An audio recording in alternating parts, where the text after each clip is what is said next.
बस डी वाले को इसके अंदर वेरीफाई करना है, इस डी वाले को इसके अंदर, ये एक्सरसाइज के अंदर वेरीफाई करना है, डी वाले को क्या करना है, वेरीफाई करना है। चलिए इसे समझ लेते हैं। तो कि डी हमारा 0 के बराबर हो, डी हमारा 0 के बराबर हो। इससे पहले भी ये डी वाला हम लोग रेखीय समीकरण में पढ़े हैं, ठीक है। डी इक्वल टू 0 होता है तो इसका वास्तविक मूल्य कितना आता है, कौन सा, 2 बराबर। जैसे हम लोग लिखते हैं बाबू, 2 वास्तविक बराबर मूल्य, कौन सी मूल्य, बराबर मूल्य, यही ना होता है बहादुर, 2 वास्तविक बराबर मूल्य। तो वीडियो ना रहे, हाँ चलिए, 2 वास्तविक बराबर मूल्य मतलब कि जो इसका x का वैल्यू 2 आई, कैसे इसमें सबसे ज्यादा घात क्या रही, 2 गो रही, तो मतलब x और x सेम आई, कौन सी आई कंडीशन में, x और x सेम आई।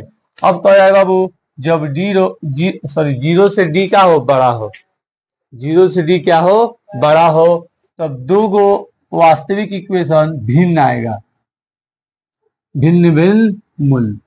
मतलब हमें 2 इक्वेशन इक्वल रही, दोनों x के मान इक्वल रही, कैसे, बराबर इक्वल यूज होता है इंग्लिश में, बात समझे। तो बराबर का मतलब बराबर, दोनों इसमें x का मान बराबर रहेगा, ये होगा बाबू 2 वास्तविक वाला मान आएगा भिन्न भिन्न, मतलब अलग अलग, कौन सी आएगा, अलग अलग। एक हमारा कंडीशन होता है बाबू कि डी जब 0 से छोटा हो, जी जब 0 से छोटा होता है, आप ही देखिए बाबू कि जब डी 0 से छोटा होता है क्या लिखते हैं बाबू, कोई हल नहीं, कोई हल नहीं क्यों होता है, देखिए बहादुर, ये तो x के मान है दोनों सेम, हाई x के मान है दोनों अलग अलग, हाई x के मान है मतलब माइनस में, कौन सी में आई, माइनस वाला ही। तो जब कोई भी चीज, जब हम मेजरमेंट करें या फिर एरिया का, आप कह सकते हैं एरिया डिफाइन करें, या फिर पेरीमीटर डिफाइन करें, या फिर किसी का हाइट बताएं, या फिर कोई चीज का लंबाई बताएं, तो ये सब चीज माइनस में नहीं आ सकता। इसीलिए ये तीनों पौधान में जब हाइट दोनों आ जा रहा है तो वेरीफाई करके दिखाना है, मतलब ये वाला पौधान में अगर आ जा रहा है तो x निकाल के दिखाएगा बा कि दोनों x सेम बा, दोनों x सेम बा।